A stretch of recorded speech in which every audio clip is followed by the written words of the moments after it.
পটল কত টাকা কেজি? 15 টাকা। 15 টাকা? কাল ছিল 12 টাকা, তোমরা দিনে 3 টাকা বাড়িয়ে দিলে। আরে 3 টাকা কেন, যে দিন আইতাছে 10 টাকা বাড়ালেও আমাকে কিছু থাকবো না। না না, এসব ঠিক না। তোমরা যেভাবে জিনিসপত্রের দাম বাড়াচ্ছ, সরকার তো সবার বেতনের টাকা সেভাবে বাড়ায় না। তুমি ভাই 14 টাকা নাও। আরে না না, হইব না। 15 টাকার 1 পয়সাও কম হইব না। অন্যদিকে দেখেন, 1 টাকা কমাতে পারবে না। না ওই চালা দে। হ্যাঁ দিতাছি। এই লন। ঠিক আছে। আসসালামু আলাইকুম। ওয়ালাইকুম আসসালাম। ওই দোকানটা লো। বাহ, আমি তোমাকে 1 টাকা কমাতে বললাম, তুমি কমালে না। আর ওরা এসে চাঁদা চাইলো, তুমি 200 টাকা দিয়ে দিলে। হায় রে কপাল আমার। অগো 200 টাকা চাঁদা দিতে হয় বলেই তো জিনিসপত্রের দাম কমাইতে পারি না। ওদের চাঁদা দিও না। না দিলে ভাই সব লুট করে লয়ে যাবে। হ্যাঁ। এই তোমরা পুলিশের কাছে যাও না কেন? পুলিশ?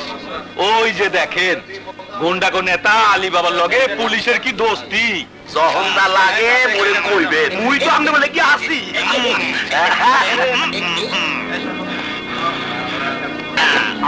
এই যে পুলিশ ভাই, ওই যে সন্ত্রাসীরা চাঁদাবাজি করছে, আপনারা দাঁড়িয়ে দাঁড়িয়ে দেখছেন, বাধা দিচ্ছেন না কেন? আরে মিয়া, অগো কাম হইলো চান্দাবাজি করা, ওরা অগো কাম করতেছে, আর আমাগো কাম হইলো পাহারা দেওয়া। আমরা পাহারা দিতাছি। আপনার মধ্যে কথা কইতে আসেন কেন? কি বলছেন আপনারা? ঠিকই কইতাছি। যতক্ষণ পর্যন্ত থানায় কেউ ডায়েরি না করবো, ততক্ষণ পর্যন্ত আমরা কাউরে ধরতে পারবো না। থানায় দাঁড়িয়ে না করলে সন্ত্রাসীদের ধরবেন না? যে না, ওইটা আমাগো ডিউটির মধ্যে পড়েন না। কিন্তু চোখের সামনে দেখেও। না না না, আমরা চোখে দেখি না। এই দেখেন, চোখ বন্ধ। গত 2 দিন হরতালের লেগে দোকানে বেচা কিনা হয় নাই, চাঁদা দিব কেমনি? হরতাল হইল বিরোধী দলের ব্যবসা, ওরা সেই ব্যবসা করে। আমার গুলার ব্যবসা হইল চান্দাবাজি। চান্দা দে, নাহলে জীবন দে। ওই!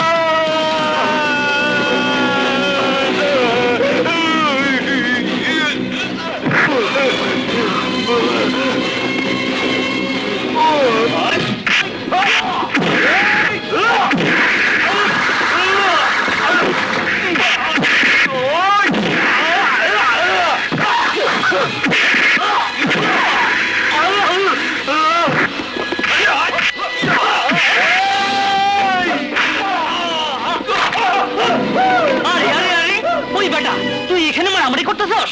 একেবারে 14 শিকার মতো হামদায় দিমু। বাজে কথা বলবেন না। যারা মারামারি করছিল, চাঁদাবাজি করছিল, তাদের কিছু না বলে আমি বাধা দিচ্ছি, আমাকে বলছেন? হ্যাঁ? কি তুই আমার চোখ দেখাস? আমি ডন্ডা মাইরা ঠান্ডা মারার আগে ডিউটি পড়েন হন। হেডমাস্টার আনোয়ার হোসেনের পোলা। কোনো কাজ নেই, কর্ম নেই, খালি দিন রাত আড্ডা মারা আর ঘুরে বেড়ানো। কখন বাজারে পাঠিয়েছি? এতক্ষণ লাগলো বাজার করতে? বাজারটা আর বাজার নেই বাবা, ওটা এখন একটা যুদ্ধক্ষেত্র। তুই কি মারামারি করে এসেছিস?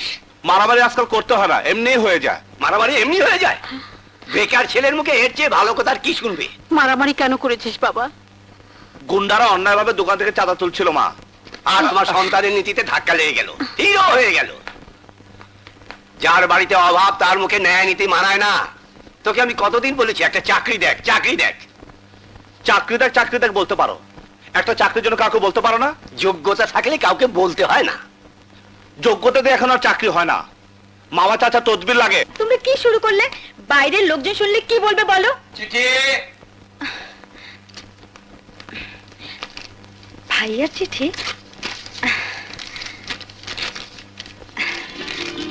কার চিঠি? ভাইয়া চাকরির ইন্টারভিউ লেটার। কবে দেখতো? আগামীকাল দুপুর 12টায় কেসিআই কোম্পানিতে। এতদিন মুখ তুলে তাকিয়েছে। তুই হাত মুখ ধুইয়া, আমি নাস্তা দেই। ওকে 1 গ্লাস গরম দুধ দি। শোন চলো, শোন শোন, হ্যাঁ। প্রতিবার কিন্তু তোর মাথা গরমের জন্য চাকরি হয়নি। এবার আর মাথা গরম করিস নে বাবা, লক্ষ্মী ছেলের মতো সব জবাব দিবি। ঠিক আছে বাবা, তুমি এবার যা বলবে আমি তাই করব। আমি তাই করব। আল্লাহ, তোমার নাম স্বাধীন? জি।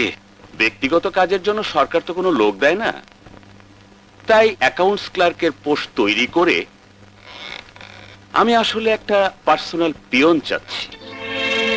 তোমার এসব ব্যাপারে আপত্তি নেই তো? প্রতিবার কিন্তু তোর মাথা গরমের জন্য চাকরি হয়নি, এবার আর মাথা গরম করিস নে বাবা, লক্ষ্মী ছেলের মতো সব জবাব দিবি।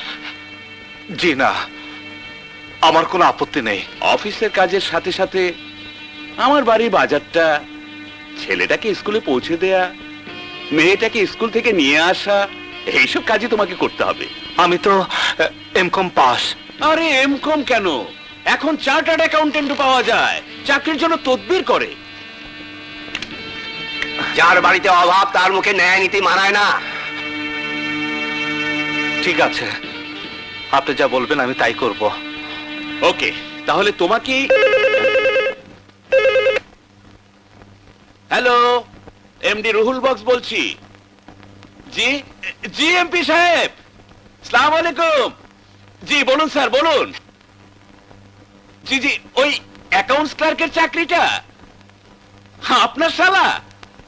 হ্যাঁ স্যার, ঠিক আছে ঠিক আছে, আপনার শালাকে নিয়ে নেবো স্যার। কি বললেন? Simple SSC pass? আরে না না না, তাতে কোনো অসুবিধা হবে না। আরে স্যার, আপনারা হলেন এখন দেশের নেতা, আপনাদের কথা না শুনে কি আর পারা যায়? স্যার, আমার কোম্পানির লাইসেন্সের ব্যাপারটা একটু দেখবেন স্যার। মনে করেন আপনার শালার চাকরি হয়ে গেছে। Thank you sir, thank you. এই চাকরির জন্য তোমার সার্টিফিকেট গুলো ভালো না। জি, মানে এইসব এমকম দিয়ে আমার চলবে না, আমার আরেকটু কোয়ালিফিকেশন চাই। বাচ্চা, তোর আরো কোয়ালিফিকেশন হচ্ছে তো এমপির শালা, মিনিস্টারের ভাগ্নে, অমুক সেক্রেটারির ছেলে, যাদের কোনো কোয়ালিফিকেশন নেই, শুধু তাদের মামা দাদা আর আমাদের কোয়ালিফিকেশনের জন্য চাকরি হয়। এই এই শোরের বাচ্চা, তোরা যখন ঠিক মতো চাকরি দিবি না তো কেন আমাদের মতো বেকার ছেলের ভাগ্যনে খেলা করিস? কি হয়েছে ভাই? কি হয়েছে? এই বেটা এমনি, সে অ্যাকাউন্টস ক্লার্কের নামে তার পিয়ন বানাতে চায়, তাতে আমি রাজি ছিলাম, কিন্তু এক এমপির ফোনে তার সিম্পল এসএসসি পাস করা শালাকে চাকরি দিয়ে আমাদের ভাগ্য নিয়ে লাট্টুর মতো খেলছে। What do you mean? I mean to say, I am not sent by MP or minister. I have no lot of money to give you as bribe. I am a bloody foolish son of a poor retired headmaster who still thinks that ideology is the backbone of the country. And you, the so-called bosses, are torturing ideology, honesty under your boots. কিন্তু সেই সুযোগ আমি তোদেরকে দেব না। ওই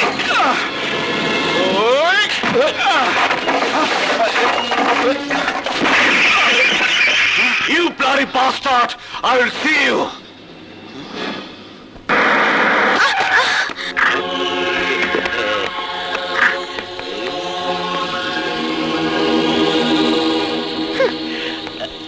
darling, তুমি আমারে দেখে বারবার এড়াইয়েছো কেন?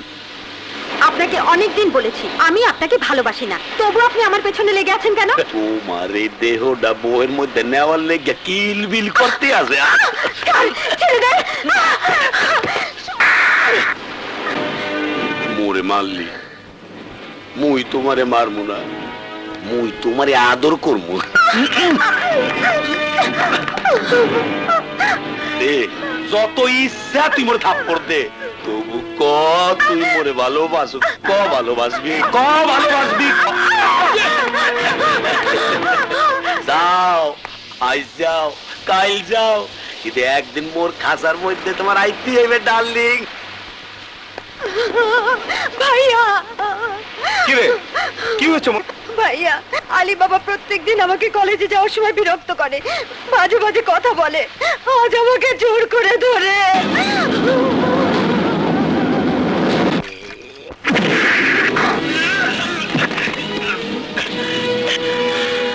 এটা তুই? আমি স্বাধীন। ও, তুই এই স্বাধীন? মোর পোলাগো চান্দানা অবন্ধ করিয়া দেছো। আজ তোর দম না আমি বন্ধ করে দেব।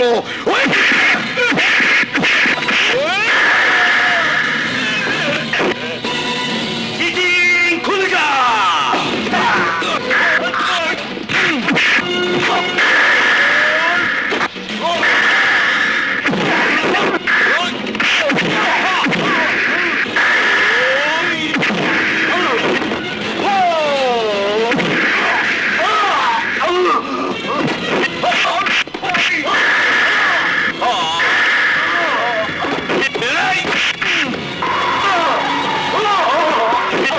আমার বোনের দিকে তাকাইছস, তুই আমার বোনের দিকে হাত বাড়াইছস, তোর চোখ আমি তুললে নেব, তোর হাত আমি ভাইকে ফেলাবো।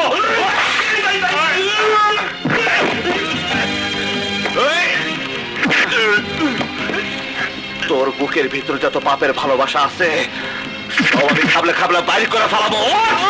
আজ তোরে বাইরে আমি সবার মনে শান্তি ফিরে আনবো। চান না না আমি জীবনের জন্য বন্ধ করে দেবো, বন্ধ করে দেবো। শালা মেয়েদের গায়ে হাত দাও, ইজ্জত নিয়ে খেলা করো, এমন কেস দেবো 10 বছরও বের হতে পারবে না। থ্যাংক ইউ, এমন একটা সন্ত্রাসীকে ধরে দেবার জন্য আপনাকে অনেক ধন্যবাদ। Thank you sir, thank you. আসসালামু আলাইকুম। ওয়ালাইকুম।